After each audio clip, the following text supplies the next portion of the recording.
Sveiks patērētājs, sveiciens no Z torņu 30. stāva, man tā liekas, ar nenormālu eko. Netici man, pasties ārā.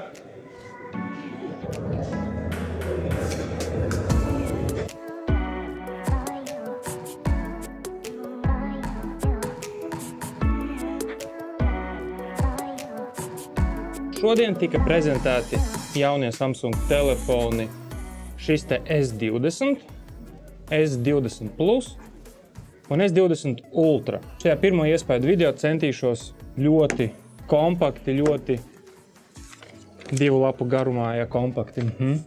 Pastāstīt, kas tad ir tas galvenais, kas ir jāņem vērā par šiem telefoniem, kas man personīgi šķita interesanti vai netik interesanti pašiem telefoniem, un ierastais intro, ko es citēju pēdējos video, visdrīzākais šajā nebūs, tāpēc, ka īsti nebija laika arī sagatavoties tam. Kāpēc Samsungs vēl joprojām mēģina iepārdot mums, patērētājiem, šādus te pilnīgi briesmīgi paskata vāciņus, nezinu, bet lai jau paliek, lūk, vēl viens tāds pats piemērs. Nu, kurš reāli tādu lietos?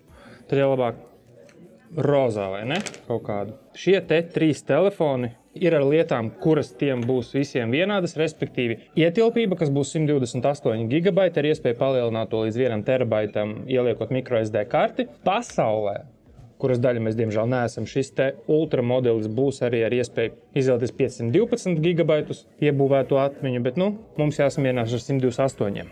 Krāsu opcija šiem telefoniem pa lielam bija, man tā liekas, 1, 2, 3, 4, 5 krāsas pār visiem 3 modeļiem. Ultra nāks 2 modeļos, pelēcīgā tādā un melnā, kas arī būs krāsa, kas pieejama pārējiem modeļiem, un tad S20 un S20 Plus vēl nāk ar visādiem zilganām, rozīgām, un visi 3 telefoni šādi te arī pēc izmēriem iet. S20, S20 Plus un S20 Ultra.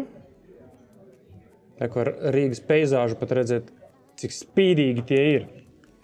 Man tīri uz taustu vislabāk patika īstenībā, un šita visērtākais šis te pats parastais S20, kurš nāks 4G modelī Latvijā tikai pieejams. Konkrēti šis ir pelēcīgā tādā krāsā. Iekšā šim ir Exynos 990 čips, 128 GB atmiņas vieta.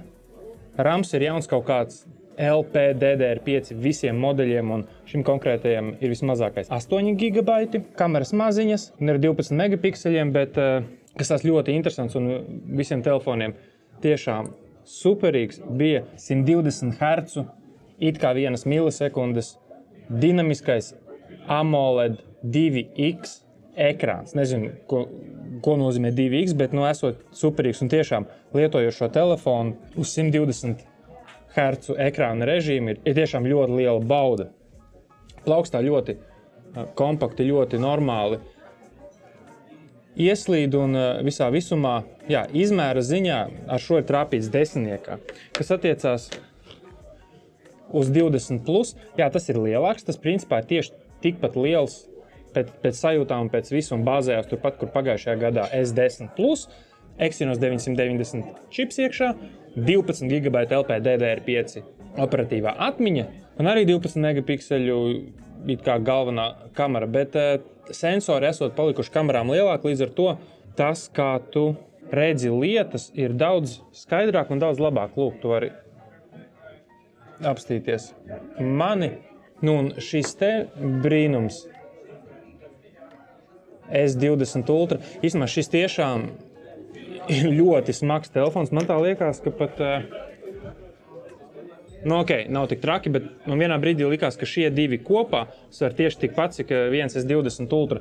Jo nu šeit ir iebāzts iekšā ļoti daudz dažādu feature, kas padara tiešām šo telefonu par diezgan lielu monstru, bet it kā spekulētā cena 1300 eiro varētu šķist padārga, bet tas, ko mums prezentācijā rādīja no demo iespējām šim telefonam, tiešām ir ļoti iespaidīgas lietas. Idejas, kas bija sagaidījis, ka šis te ultra telefons spēs uzņemt 4K video 120 kadriem sekundē, šobrīd labākais, ko no viņu ir izspiest, ir 60 kadri sekundē, bet man zināja minēt, ka iespējams ar nākamo operētājs sistēmas atjauninājumu varbūt būt iestrādāt iekšā arī 120 kadri sekundē. Un tādā gadījumā īstenībā šis telefons vien jau būs kaut kādā mērā spicāks par manu kameru, ar kuru šobrīd rakstu, jo visos telefonos ir arī iekšā tā saucamā Video Pro režīms, kas ir ļoti apsveicami, jo kā arī pašā prezentācijā teica, vairākas paudzes atpakaļ Samsungam bija jau Video Pro režīms. Visiem ir arī lielākas baterijas, sākot ar šo te mazo S20, kuram ir 4000 mAh baterija, S20 Plus, kuram ir 4500 mAh baterija un S20 Ultra, kuram ir 5000 mAh baterija, kas īstenībā varētu šķist daudz, bet zinot, cik jaudīgs ir šis telefons, pa lielam es personīgi nesagaidu, ka būs pārsteidzoši ilgāks baterijas darbības laiks vai telefons pēkšņi turēs kaut kādu pusotru dienu vai kaut kā tam līdzīgi. Tā ka jā, šie te ir tad tie 3 brīnumi, kas mums Latvijā būs pieejami. Protams, ka tehnoloģiski visvairāk man simpatizē šis te Ultra ar 108 megapikseļiem, kuri šoreiz ir arī normāli apspēlēti un pie tā ir normāli piestrādāts. Pēc reāli viegluma un uzbūves laikam šis te maziņais S20 4G čipi iekšā būtu visprātīgākā izvēle, jo 5G mums nebūs arī vēl 20. gadā normāli Rīgā pieejams. Nemaz nerunājot par pārējo Latviju, lai spētu izmantot tās visas iespējas, ko 5G mums spēs sniegt. Tā ka, jā, šis S20 ir tiešām labs telefons, prātīga izvēle.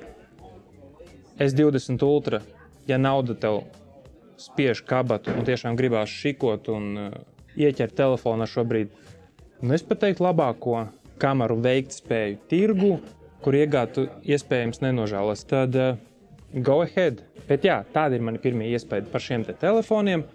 Tu jau zini, ko darīt, jo mans mērķis 2000 kanāla sekotāji. Neaizmirst nospiest abonēt zem šī video, like, ja tev patika šis video. Noskaties kādus no YouTube piedāvātajiem video šeit malā. Ar šiem Samsung telefoniem mēs noteikti vēl tiksimies, kad būs padziļinātāks review un varēs visus tos punktus, kurus minēju par šiem telefoniem apskatīt sīkāk. Visā citādi, uz tikšanos nākamajos video. Atā!